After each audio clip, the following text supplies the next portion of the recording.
This video will be concentrated on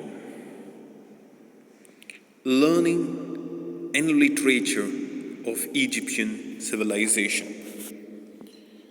We were discussing about the literature of Egyptian civilization when we have seen the hieroglyphic writings on the Rosetta Stone as well as on the papyrus leaves. We will come little more deeper into their literature, taking into various aspects into consideration. Later, we will move to learning. First, we will take literature. Egyptians' writing is called as pictographic writing. Egyptians developed a pictographic writing.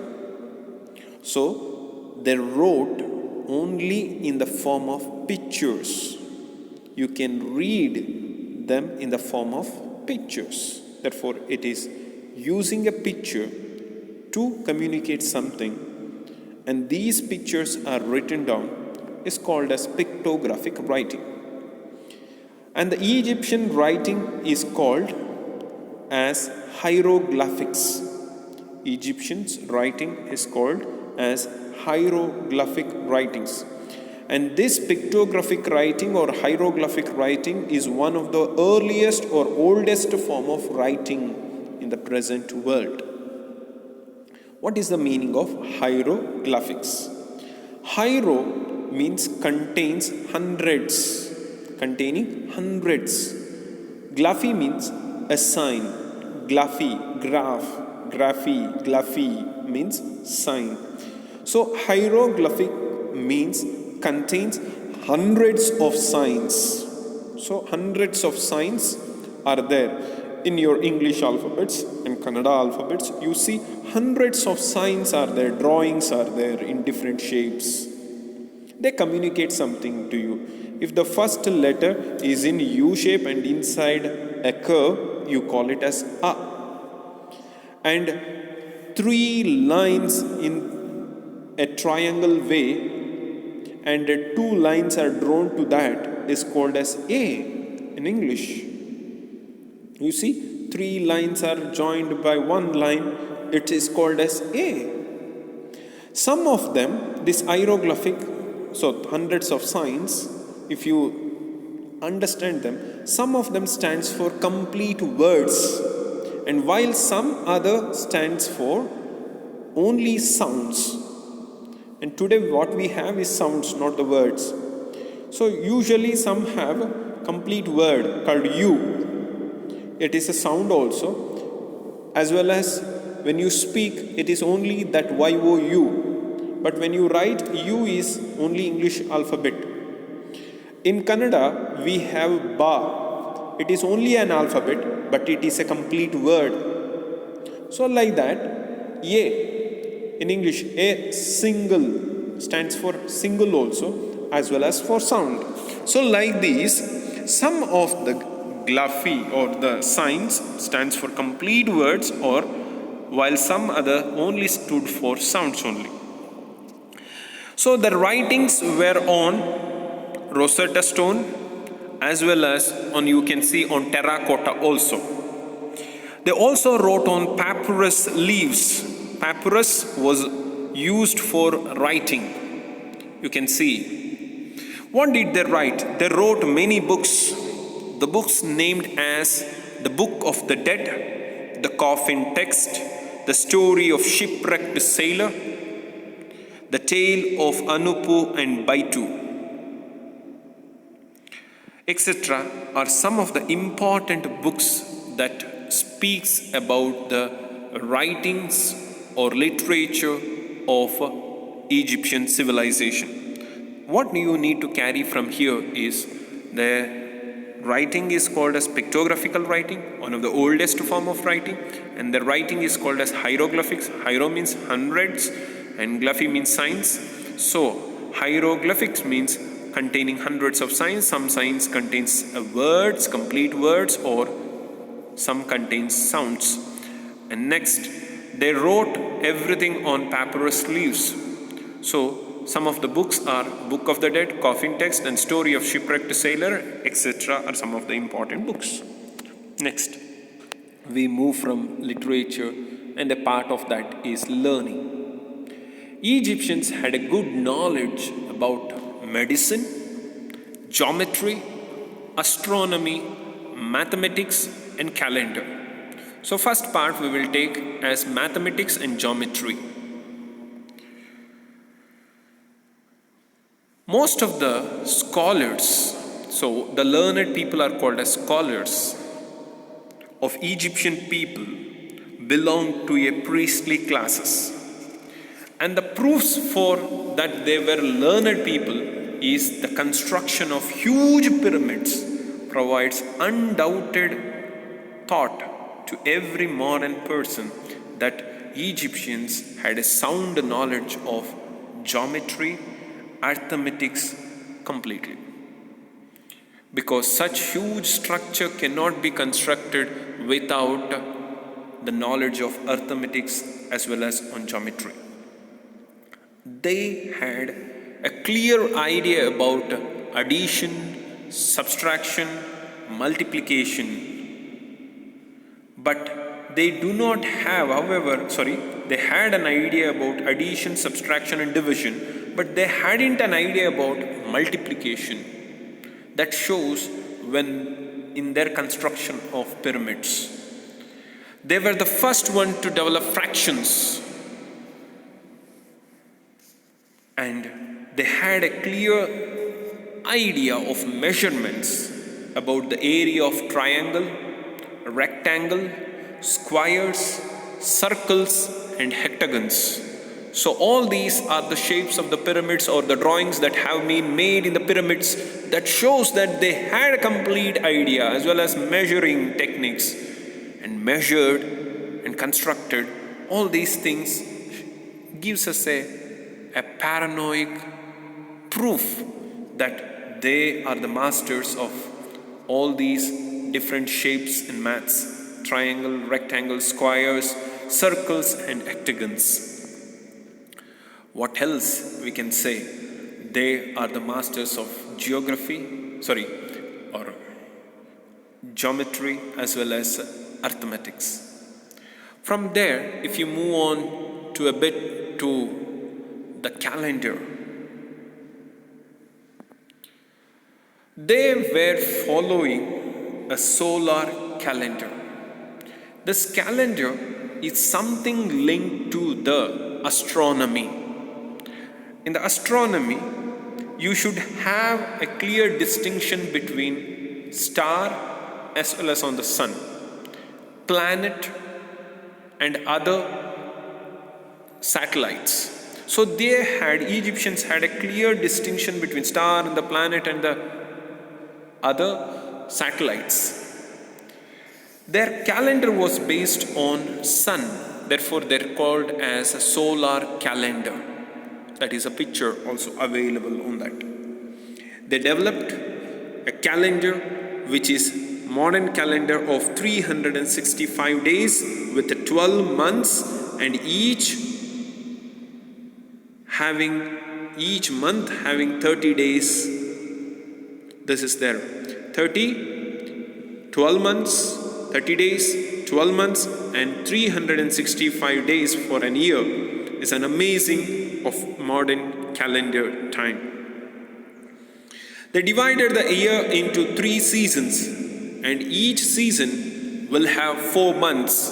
3 4s are 12 months, and each month will have 30 days, means it is each season will have nearly 4 months, means 3 4s are 12, 120 days.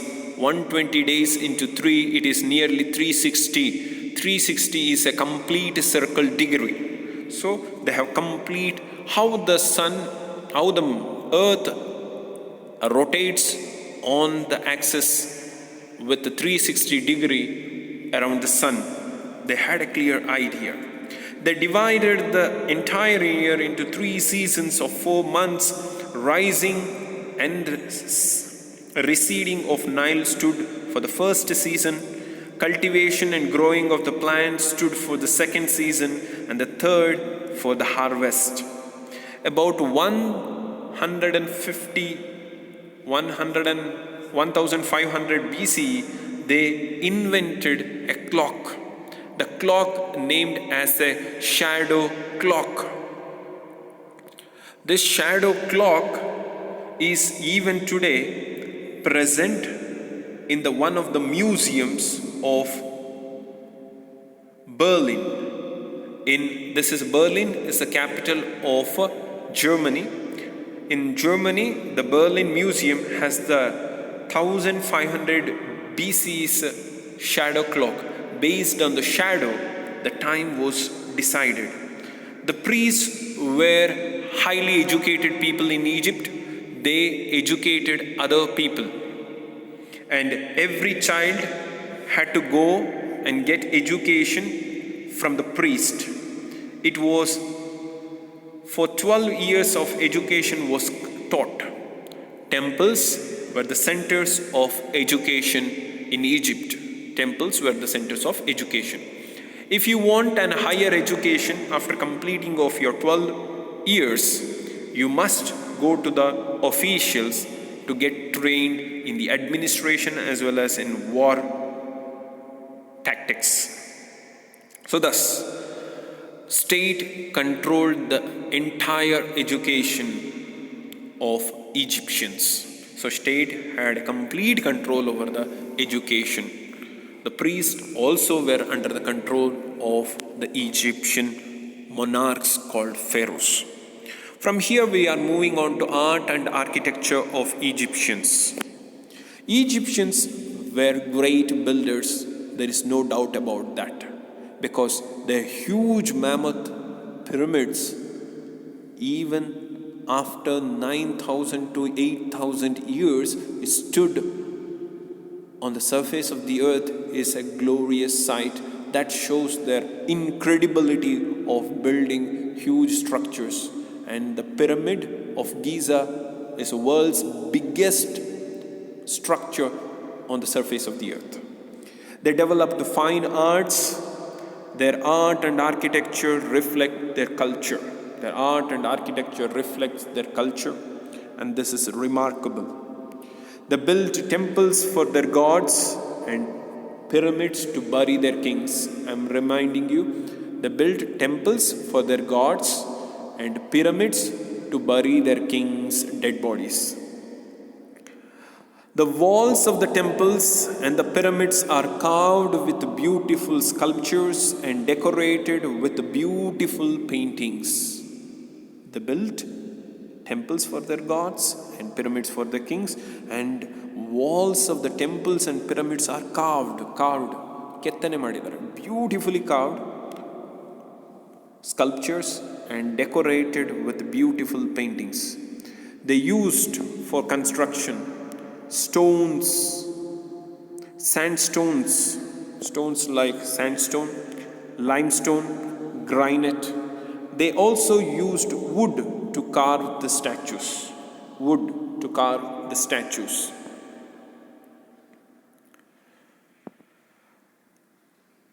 Their art and architecture surviving the blows of nature of nearly 8,000 years.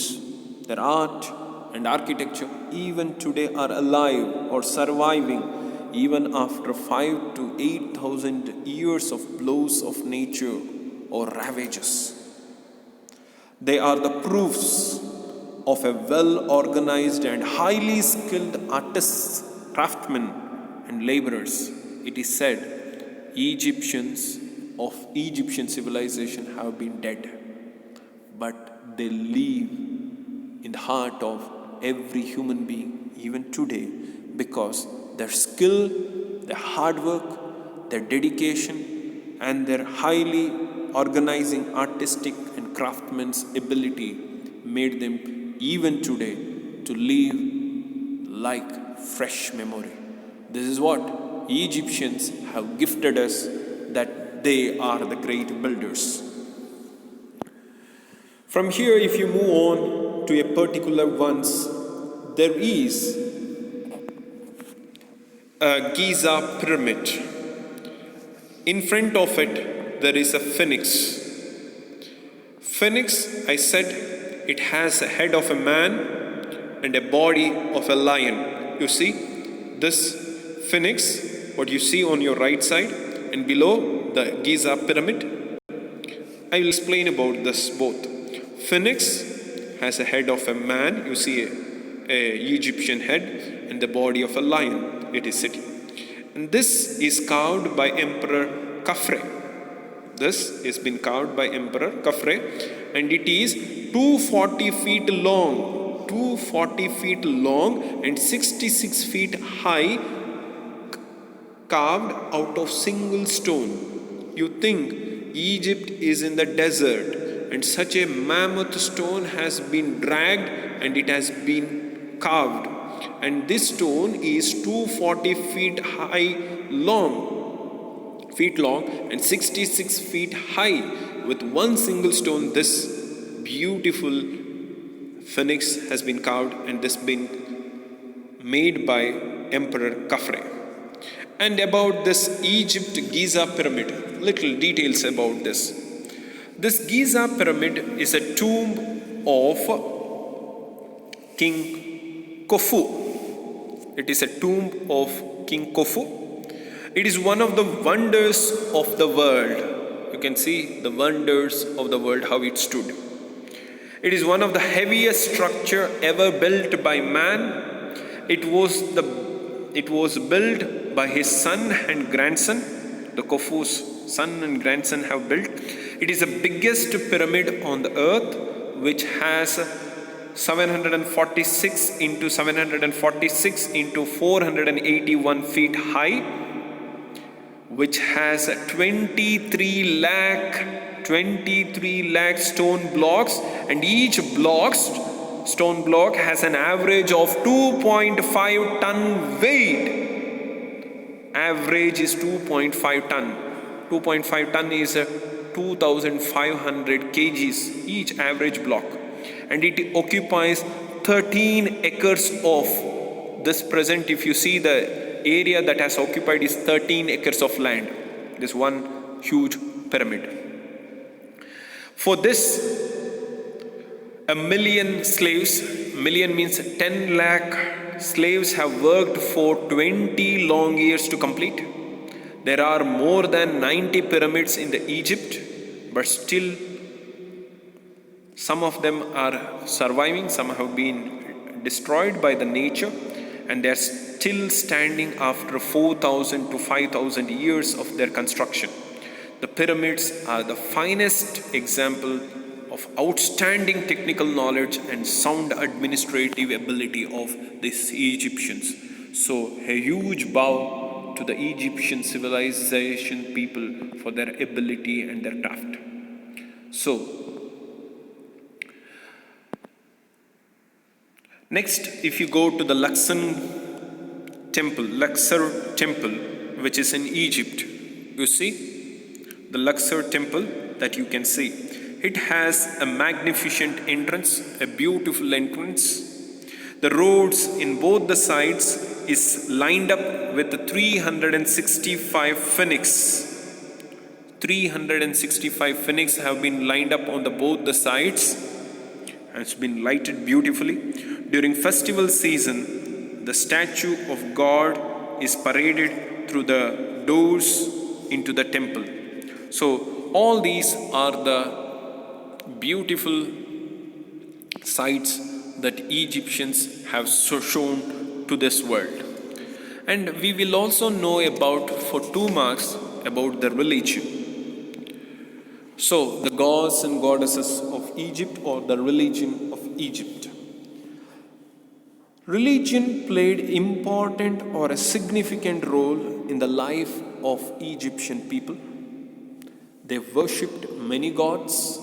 Therefore, we call them as polytheistic or polytheism. They followed polytheism. Polytheism means worship of many gods.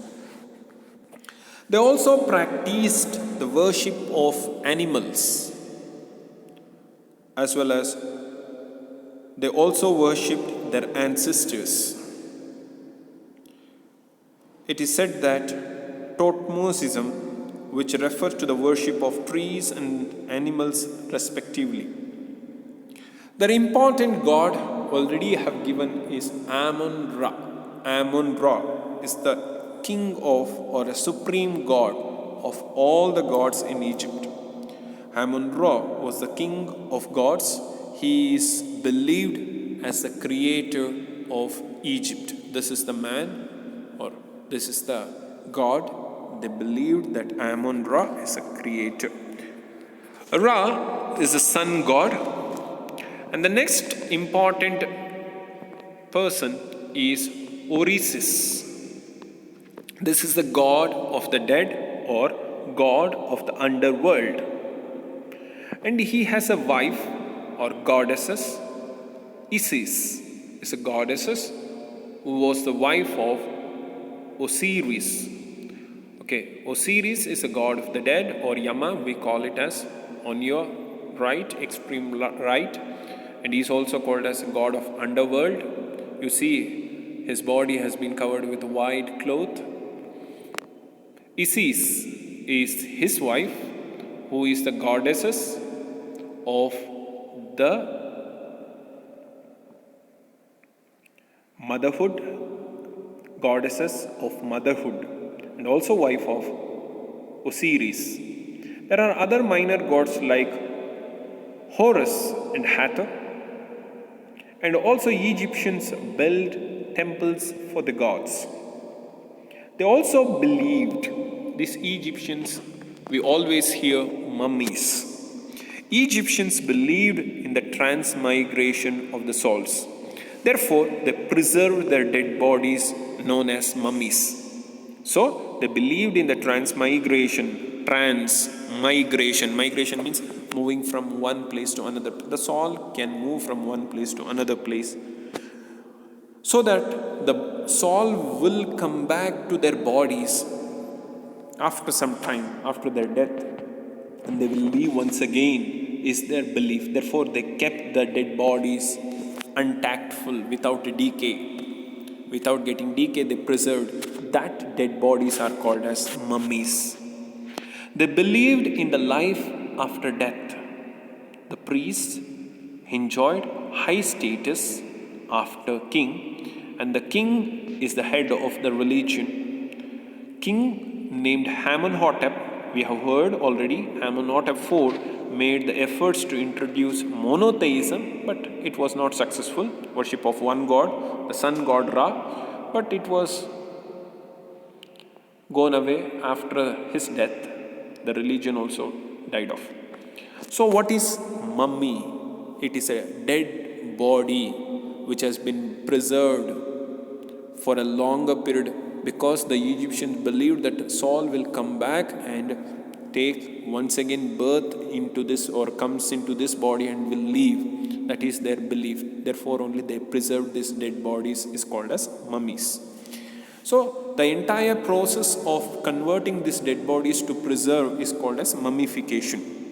Mummification means the preservation of the dead bodies of the pharaohs is called as mummification. Mummy was the home of a person's life after death. Egyptians preserved many years before for the death after life after death.